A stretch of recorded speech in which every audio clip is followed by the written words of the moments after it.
आप देख रहे हैं अनहोनी। तो चलिए बढ़ते हैं आज की इस कहानी की ओर। वो एक नया बना हुआ हाईवे था, एक निर्जन गांव से होकर गुजरता था। अभी वहां आवाजाही इतनी आम नहीं हुई थी। वैसे उसे बने हुए ज्यादा समय तो नहीं हुआ था, पर कुछ सड़क हादसे भी उसके खाते में दर्ज थे। लोगों को वो आम हादसे ही लगे और मामूली बात की तरफ उनका ध्यान नहीं गया कि अधिकतर हादसे उसी निर्जन गांव के हद में या उसके करीब ही हुए थे।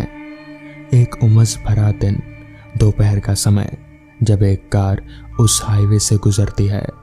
उसमें 3 दोस्त राज, अमन और कमल थे। तीनों को जल्दी ही कहीं पहुंचना था, इसलिए वो शॉर्टकट रास्ता चुनते हैं, क्योंकि वो हाईवे दूसरे रास्तों के मुकाबले जल्दी पहुंचाता है। दिन के करीब 2:30 बज रहे थे। उस हाईवे पर दूर दूर तक एक परिंदा भी नजर नहीं आ रहा था। राज गाड़ी चला रहा था और बाकी दोनों आपस में बातें कर रहे थे। तभी अमन ने कमल से कहा, यार लगता है हम इस रोड पर पहली बार आए, क्योंकि इससे पहले मैंने ये जगह कभी नहीं देखी।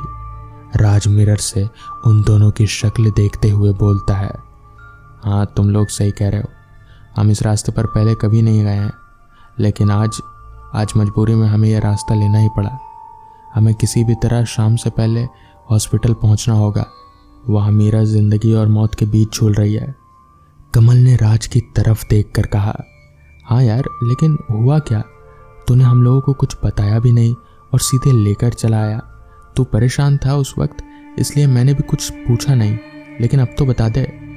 कमल की बात सुनकर अमन ने भी उसकी हाँ में हाँ मिलाई, जिस पर राज थोड़ा उदास होते हुए बोला, यार मुझे उसकी मम्मी पापा से शादी के लिए बात करनी थी, लेकिन काम की वजह से मैं कर नहीं पाया। और अभी कल पता चला कि उसके पापा ने उसकी शादी कहीं और तय कर दी है। बस इसी टेंशन में उसने बहुत ज़्यादा नींद की गोलियां खा ली और उसे आज सुबह ही हॉस्पिटल में भर्ती कराया गया है। मुझे तो पता भी नहीं चलता अगर उसकी दोस्त मधु फ़ोन करके ना बताती। कमल पूरी बात सुनने के बाद बोला, अच्छा तो ये बात है। वैसे देखा जाए तो गलती ना तेरी है और ना ही उसकी। तू नहीं बात कर पाया तो उससे तो अपने पेरेंट्स को बता देना चाहिए था ना। अमन ने भी उसके बीच में बोलते हुए कहा, हाँ यार, इन लड़कियों का कुछ पता नहीं कब क्या कर जाए। राज ने गाड़ी की स्पीड बढ़ा दी और गाड़ी अब उस गांव के पास पहुंच रही थी। सड़क के दोनों तरफ बंजर धरती और छोटी कटीली झाड़ियां दिख रही थी। लाल धूल भी उड़ रही थी। दूर कहीं छोटे छोटे घरों की कुछ आकृतियां दिखाई दे रही थी, जो कभी आबाद हुआ करते थे। यार 2 मिनट कार रोकना, मैं हल्का हो लूं, अमन ने कहा। कार रुकी और तीनों ही दोस्त कुछ देर को पांव सीधा करने के लिए बाहर आ गए। कुछ देर में वो वापस कार में बैठे पानी पी ही रहे थे कि जब थपकी एक जोर की आवाज़ हुई और तीनों चौंक पड़े। सामने देखा तो कार की वाइंड स्क्रीन पर लाल रंग से एक पंजा बना हुआ था। ये क्या है? ओए रुक, बाहर मत।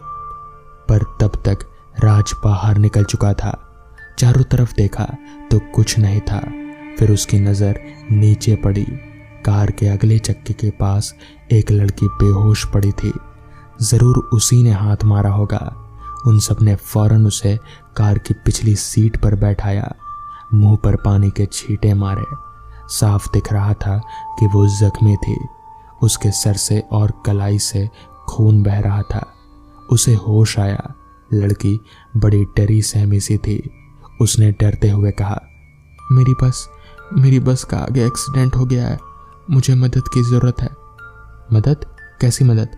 बताओ, हम तुम्हारे लिए क्या कर सकते हैं। इस बार आवाज़ कमल की थी। वो वहाँ सबको पानी की ज़रूरत है, उन्हें हॉस्पिटल भी लेकर जाना है। सबकी हालत बहुत ख़राब है, कुछ तो दम भी तोड़ चुके हैं। मैं किसी तरह चलती हुई यहाँ तक आ गई, उसने एक डर के साथ कहा। हाँ यार, सुना तो है कि इस रोड पर अक्सर हादसे होते रहते हैं। ठीक है, हम तुम्हारी मदद करेंगे, अमन ने कहा। राज उसकी मदद के लिए हिचकिचा रहा था, क्योंकि उसे वहां जल्दी भी पहुंचना था और कुछ सही भी नहीं लग रहा था। फिर भी वो कुछ नहीं बोला। यहीं कुछ दूर पर ही मेरी बस है, बस वहीं तक जाना है, फिर आप जब शहर पहुंचो तो किसी को खबर दे देना हमारी। लड़की ने अमन की बात का जवाब दिया। कार लड़की को लिए आगे बढ़ने लगी। जो पिछली सीट पर अमन के साथ बैठी थी, उन दोनों ने उसे फास्ट एड दे दिया था। तभी वो लड़की उनसे बोली, आपको इस गांव की कहानी पता है कि ये इतना सुनसान और वीरान क्यों है? अब उसकी हालत थोड़ी ठीक थी। नहीं, हमें तो नहीं पता, हम तो यहाँ पहली बार आए हैं, तुम्हें पता है तो बता दो, कमल ने उत्तर दिया। हाँ मुझे पता है, कुछ सुन रखा है बस, लड़की ने कहा और फिर वो कहानी सुनाने लगी। कहते हैं सालों पहले इस गांव में एक पिशाच का वास था। गांव वालों को उसका संरक्षण प्राप्त था। वो उन लोगों की हर बाहरी मुसीबत से रक्षा किया करता था, लेकिन हर 12वें दिन उसे एक बलि चाहिए होती थी। गांव वाले अपने बीच में से ही किसी को चुनकर बलि के रूप में उसके पास भिजवाते थे ताकि वो उनका शिकार न करे। वो पिशाच बहुत शक्तिशाली था। वो हमेशा रात को ही सक्रिय होता, फिर जबकि आसमान में बादल होते थे तब। बाकी धूप भरे दिनों में एक दूसरी रूह उसकी रक्षा करती थी जो उसकी सेवक थी। इतनी कहानी सुनाने के बाद लड़की ने एक नज़र उन तीनों पर डाली जो बड़े ध्यान से उसकी कहानी सुन रहे थे, और फिर वो आगे सुनाने लगी। कहते हैं गांव में एक बार भयंकर सूखा पड़ा और वो पिशाच एक एक करके सबको खा गया। वो एक बार में एक ही शिकार करता था। कुछ का मानना है कि गांव खत्म होते ही पिशाच भी चला गया, पर कुछ लोगों का ऐसा भी मानना है कि आज भी उसे बलि की तलाश है और वो यहीं पर है। इतना कहने के बाद वो लड़की चुप हो गई। वो तीनों जो बड़े ध्यान से उसकी बातें सुन रहे थे, वो जोर जोर से हंसने लगे। तभी अमन मजाक उड़ाते हुए बोला, कहानी अच्छी थी, खत्म हो गई? लड़की चुप रही और बारी बारी से तीनों को घूरती रही। कार आगे बढ़ती रही और अब वो उस गांव की सीमा को पार करने ही वाले थे। सड़क सुनसान थी तो रफ्तार भी तेज थी। तभी उन तीनों ने देखा कि वही लड़की सड़क के बीचों बीच खड़ी हंस रही है। घबराहट में सबने पिछली सीट पर देखा तो वहां भी वही बैठी हुई हंस रही थी। ये क्या हो रहा है? राज बौखला गया और एक झटके से स्टीयरिंग घुमाई और कार एक सूखे पेड़ से टकरा गई। कुछ देर बाद खांसते हुए राज उठा। कार के सामने का हिस्सा पूरी तरह से टूट चुका था। कमल के भी कराहने की आवाज आ रही थी। वो भी घायल था और अमन, वो मर चुका था। तभी उनकी नजर बाहर की तरफ पड़ती है जहां अभी तक धूप निकली थी। वहां अचानक बिजली कड़कती है और फिर पूरे आसमान में बादल छा जाते हैं। वो दोनों लड़खड़ाते हुए कार से बाहर निकलते हैं और चारों तरफ देखते हैं, कहीं से कोई मदद मिल जाए। यार वो लड़की क्या बला थी?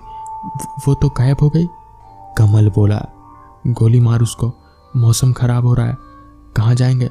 और अमन तो। उसका गला भर आया और तभी दहशत से दोनों चीख पड़े। उन्होंने देखा कि उनके सामने एक लगभग 7 फुट की भयंकर लाल आंखों वाली आकृति प्रकट हो गई। साथ ही शुरू हो गई धूल भरी आंधी भी। ऐसा लगा मानो उसके आसपास की हवाओं में धीमी कुर्राहटें बसी हो। उस आकृति को देखकर ऐसा क्यों लग रहा था जैसे नसों में बहता खून बेचैन हो उठा हो। वो डर के मारे पीछे हटने लगे। वो आकृति आगे बढ़ी और उसने अमन के लाश को खींचकर कार से बाहर निकाला। बाकी के दोनों डर से जड़ हो चुके थे।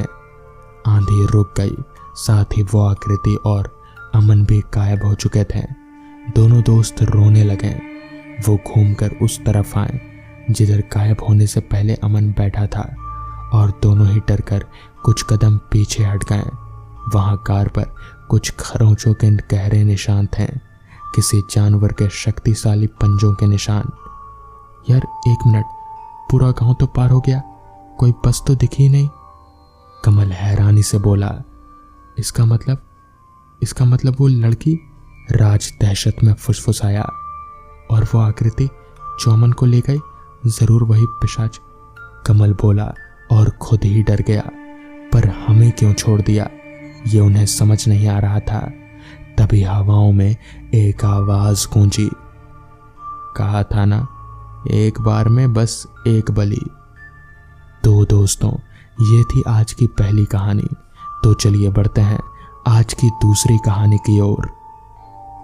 एक घर था सफेद रंग का, उसके पीछे एक खिड़की थी और नीचे कुछ झाड़ियां, जिसको देखकर ऐसा लगता था कि उसके अंदर से कोई झांक रहा है।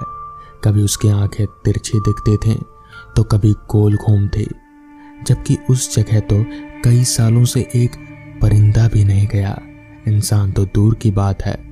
फिर उधर से आखिर अंदर की ओर ऐसा क्या है जो देखता था, ये पता नहीं चला कि वो कौन सा रहस्य है जो उसके अंदर ही मौजूद है। होता ये था कि दिन के समय तो सब कुछ सामान्य रहता था, पर उस जगह के गड्ढे देखने में बड़े ही डरावने दिखते थे, दिन में भी और फिर अक्सर रात में ही किसी के अंदर से बाहर की तरफ देखती निगाहें महसूस होती। जब भी उधर से कोई गुजरता था तो कभी कभी ऐसा एहसास होता था कि जैसे कोई उसे देख रहा हो, और जब पलटकर उधर देखता, उस गतिविधि को समझने की कोशिश करता, तो वो एक वहम सा लगता। ऐसा किसी एक तो इंसान के साथ नहीं, बल्कि जो भी उधर रात के समय से होकर जाता था तो उसकी वही शिकायत होती थी। ये तो एक अलग तरह की घटना थी, पर उस दिन तो कुछ अजीब सी हरकत हो गई जब एक किसान हमेशा की तरह अपने घर के पास से गुजरता था, तो वो उसे हमेशा उस आंखों को महसूस किया करता था। पर उस दिन रात को जब वो अपने घर के लिए जा रहा था तो उसकी नज़र उस गोल आकृति की बनी खिड़की पर पड़ी। जब उसने ध्यान से उसे देखा तो ऐसा लगा कि कोई हाथ का पंजा बाहर आया और एक झटके में ही अंदर की तरफ चला गया। अंधेरे में तो ठीक से दिखाई नहीं दिया, पर जब उसने उसे देखने के लिए उस जगह से थोड़ी दूर खड़ा हुआ तो वो हरकत दोबारा हुई और ऐसा लगा जैसे कोई हाथ निकालकर उस खिड़की के नीचे लगे पेड़ को हिलाया हो और तुरंत अंदर की तरफ भागा। उस किसान ने इस बार उस हाथ को देखा था। वो पीले रंग का था, जैसे किसी जानवर का हो, और उसके हाथ पर कटे फटे निशान थे जिसमें खून के थक्के जमे हुए थे। इस बार तो उस किसान ने तय किया कि शायद कोई इंसान ही है जो इस तरह की हरकतें करके सबको डराने का काम करता है, या फिर कोई पागल है, देखा जाए।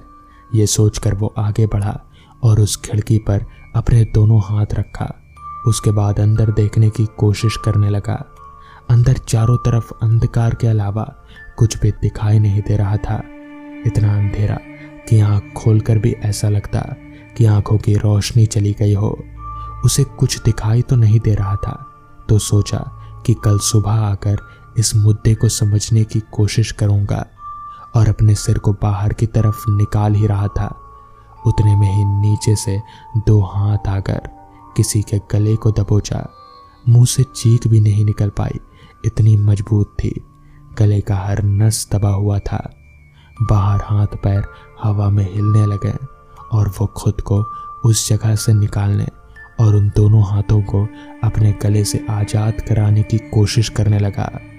उस खिड़की की ऊंचाई काफी ऊपर थी, जिससे उसके पैर जमीन से ज्यादा ऊपर थे। हवा में ही उसके पैर लहराते जा रहे थे। खुद को उन मजबूत हाथों की पकड़ से वो अलग नहीं कर पा रहा था। कुछ देर तक छटपटाता रहा, फिर धीरे धीरे उसकी आंखें बंद हो गईं और वो जो कोई भी अदृश्य मानव या कोई अदृश्य शक्ति, उसने उस मृत किसान की लाश को अंदर उस खिड़की से लेकर घसीटता चला गया, और उसके बाद वो किसान कभी नहीं दिखा। तो दोस्तों, ये थी आज की कहानियां। रात के 9:30 बज रहे थे। मैं खाना पीना खाकर बिस्तर पर लेटने ही वाला था कि तभी मेरे फोन की रिंग बजी। मैंने फोन देखा तो उसमें मेरे दोस्त कमल का कॉल आ रहा था। तो इतनी रात गए कमल का कॉल आता देख मैंने झट से कॉल रिसीव किया। तो मेरे कॉल रिसीव करते ही कमल ने कहा, यार तू कहाँ है? मुझे अभी अर्जेंट मामा के घर जाना होगा, तो तू क्या अभी अपनी कार लेकर आएगा? कमल मेरा काफी अच्छा दोस्त था, उसने भी मेरे लिए काफी काम किया है, तो मैं भी उसे ना नहीं बोल सकता। इस पर मैंने कमल से कहा, हाँ मैं आता हूँ, मगर क्या अर्जेंट है? मेरे ये पूछने पर कमल ने कहा, तू आना फिर बताता हूँ। इतना बोलकर कमल ने कॉल कट कर दिया। दिसंबर का आखिरी हफ्ता होने के कारण ठंड इतनी ज्यादा थी कि मेरे हाथ पैर कांप रहे थे, मगर कुछ किया भी नहीं जा सकता था। मुझे तो जाना ही पड़ेगा। जिसके बाद मैं उठा और फटाफट से गर्मी के कपड़े पहनकर घर से बाहर निकला। तो बाहर चल रही ठंडी ठंडी हवाओं के कारण मेरे शरीर के अंदर हड्डियां तलक भी कांप रहे थे। खैर वहां खड़े खड़े समय जाया ना करके अपनी कार निकाली और कमल के घर की तरफ आगे बढ़ने लगा। मेरे घर से कमल का घर करीबन 20 किलोमीटर था, तो मुझे वहां पहुंचने में तकरीबन 30 से 40 मिनट का समय लगने वाला था। कार चलाते वक्त मैंने जब अपनी निगाहें घड़ी की ओर घुमाई तो वक्त हो रहा था रात के 10 बजे का। ऊपर से ठंड का मौसम होने के कारण रात के 10 बजे आधी रात की तरह मालूम पड़ रहा था। रास्ता पूरी तरह से सुनसान और अंधेरे में डूबा हुआ था, वो भी इतना घना अंधेरा कि मेरी हेडलाइट की रोशनी उस अंधेरे के आगे काफी कम पड़ रही थी। रास्ते पर दूर दूर तक मुझे मेरी गाड़ी के अलावा दूर दूर तक ना तो कोई इंसान दिख रहा था और ना ही कोई गाड़ी। सन्नाटा तो इतना फैला हुआ था कि मानो ठंड के कारण इंसान तो दूर, सभी परिंदे भी कहीं छिप गए हों। साथ ही साथ रास्ते पर छाए सन्नाटे को मैं अपनी कार के अंदर बैठकर महसूस कर पा रहा था। कमल के घर जाने में मुझे एक अलग रास्ता लेना पड़ता है, जिस रास्ते के दोनों ओर घने जंगल ही जंगल थे। भला तो हो इस बात का कि मैं कार में हूं तो मुझे जंगली जानवरों का कोई डर नहीं है। मैं कार की सभी खिड़कियां बंद करके बैठा हुआ था, मगर फिर भी मुझे काफी तेज ठंड लग रही थी। खैर अभी मैं आगे बढ़ ही रहा था कि तभी अचानक मेरा रास्ता एक काली बिल्ली ने काट दिया। तो उस बिल्ली के रास्ता काटते ही मैंने झट से ब्रेक दबाकर अपनी कार रोक ली, क्योंकि मैं बिल्ली के काटे गए रास्ते को पार करके काफी बार फंस चुका हूं। इसलिए मैं इस बार ये जोखिम नहीं मोल लेना चाहता था। मेरे खड़े खड़े 5 मिनट हो गए, मगर उस रास्ते पर कोई भी पार नहीं हुआ। इस पर मैंने मन ही मन में कहा, लगता है आज मुझे बिल्ली के काटे गए रास्ते को पार करना ही होगा, और 5 मिनट इंतजार करके देखता हूँ। अगर कोई पार हुआ तो ठीक है, वरना मैं ही जाऊंगा। इतना बोलकर मैं 5 मिनट इंतजार करने लगा, मगर और 5 मिनट भी इंतजार करने का कोई फायदा नहीं हुआ, क्योंकि 5 मिनट के बाद भी उस रास्ते से कोई पार नहीं हुआ। जिसके बाद मैं अपनी किस्मत को कोसता हुआ आगे बढ़ने लगा। कुछ देर कार चलाने के बाद मैं उस रास्ते पर पहुंचा, जिसके दोनों ओर घने जंगल थे। वो रास्ता पहले वाले रास्ते से भी ज्यादा वीरान था। ऊपर से अंधेरा भी इतना फैला हुआ था कि मुझे कार चलाने में काफी परेशानियों का सामना करना पड़ रहा था। साथ ही साथ आ रही रात कीड़ों की आवाजें उस रास्ते को और भी ज्यादा सुनसान बना रही थी। रास्ते के किनारे घना जंगल होने के कारण चांद की हल्की रोशनी भी रास्ते तक नहीं पहुंच पा रही थी। खैर अभी मैं आगे बढ़ ही रहा था कि तभी मेरी नजर रास्ते के किनारे खड़े एक आदमी पर गई, जो हाथ दिखाकर मुझे कार रोकने का इशारा कर रहा था। उस आदमी को देखकर मुझे लगा कि शायद इस आदमी को कोई काम होगा। ये सोचकर मैंने अपनी कार को उस आदमी के पास रोका और उस आदमी से कहा, क्या बात है भाई साहब? मेरे ये पूछने पर उस आदमी ने कहा, वो भाई साहब मुझे आगे अस्पताल जाना है, तो क्या आप मुझे वहां तक छोड़ देंगे? इस पर मैंने उस आदमी से कहा, हाँ क्यों नहीं, आप बैठो। मेरे इतना बोलते ही वो आदमी कार का दरवाजा खोलकर मेरी बगल वाली सीट पर चढ़कर बैठ गया। तो उसके बैठते ही मैंने भी कार भगाना शुरू कर दिया। कार चलाते वक्त मेरे जहन में एक सवाल आया कि मैं काफी दिनों से इस रास्ते पर आना जाना कर रहा हूं, मगर यहां तो कोई अस्पताल नहीं दिखा। तो ये आदमी किस अस्पताल की बात कर रहा है? इस सवाल को मैं ज्यादा देर तक अपने जहन में रख नहीं सका। इस पर मैंने उस आदमी से कहा, भाई साहब यहाँ पर तो कोई अस्पताल नहीं है। मेरी ये पूछने पर उस आदमी ने बताया, आगे थोड़ी दूरी पर एक अस्पताल है। जिसके बाद और कुछ ना बोलकर मैं कार चलाने लगा। काफी देर कार चलाने के बाद उस आदमी ने कहा, भाई साहब कार रोकिए, अस्पताल आ गया। उस आदमी के मुंह से ये सुनते ही मैंने ब्रेक दबाकर कार को रास्ते के किनारे रोका। रास्ते के किनारे दूर दूर तक मुझे ना तो कोई अस्पताल दिख रहा था और ना ही कोई घर। तो आखिर वो आदमी किस अस्पताल की बात कर रहा है? खैर जो भी हो, मेरे कार रोकते ही वो आदमी कार से उतरकर चलता बना। जिसके बाद मैं भी कार स्टार्ट करके आगे की तरफ चलता बना। अभी मैं आगे बढ़ ही रहा था कि तभी मेरी नजर मेरे बगल वाली सीट पर गई।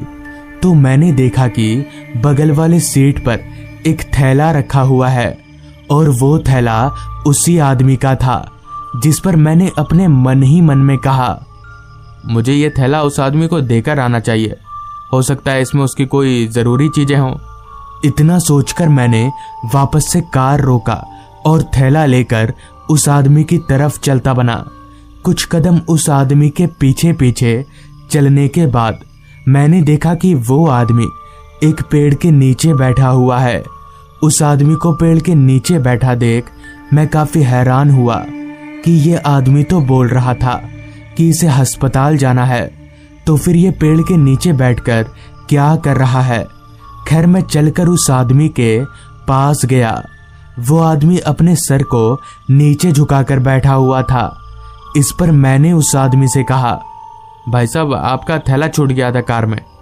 मेरे इतना बोलते ही उस आदमी ने अपने चेहरे को उठाया तो उसका चेहरा देखकर मेरे पैरों तले की जमीन निकल गई और मेरे हाथ पैर फूलने लगे, क्योंकि उस आदमी का चेहरा पूरी तरह से कुचला हुआ था और उसकी आंखें बाहर लटक रही थी। ये देखकर मैं समझ गया कि वो आदमी कोई इंसान नहीं है बल्कि एक भूत है। इससे पहले कि वो भूत मुझे मार डाले, मैंने थैला वहीं फेंक कर दौड़ लगा दी। भागता हुआ मैं अपनी कार में पहुंचा और कार स्टार्ट करके सीधे वहां से चलता बना। बाद में मुझे कहीं से पता चला कि आज से कुछ दिनों पहले उस आदमी का उस रास्ते पर एक्सीडेंट हो गया था, मगर एक्सीडेंट के बाद भी वो काफी देर तक जिंदा था। लेकिन ना तो किसी ने उसकी मदद की और ना ही कोई उसे हॉस्पिटल ले गया, जिस कारण उसकी वहीं पर तड़प तड़प कर मौत हो गई। तब से उसी की आत्मा वहीं भटकती है और लोगों से अस्पताल तक का लिफ्ट मांगती है। अगर कोई लिफ्ट दे दे तो ठीक, मगर अगर कोई लिफ्ट ना दे तो उसकी मौत पक्की है। तो दोस्तों, ये थी आज की कहानी। अगर आपको ये कहानी पसंद आई हो तो चैनल को जरूर सब्सक्राइब कर लें। तो मैं आपका दोस्त आर्यन जल्द ही मिलूंगा आपसे ऐसी ही एक कहानी के साथ।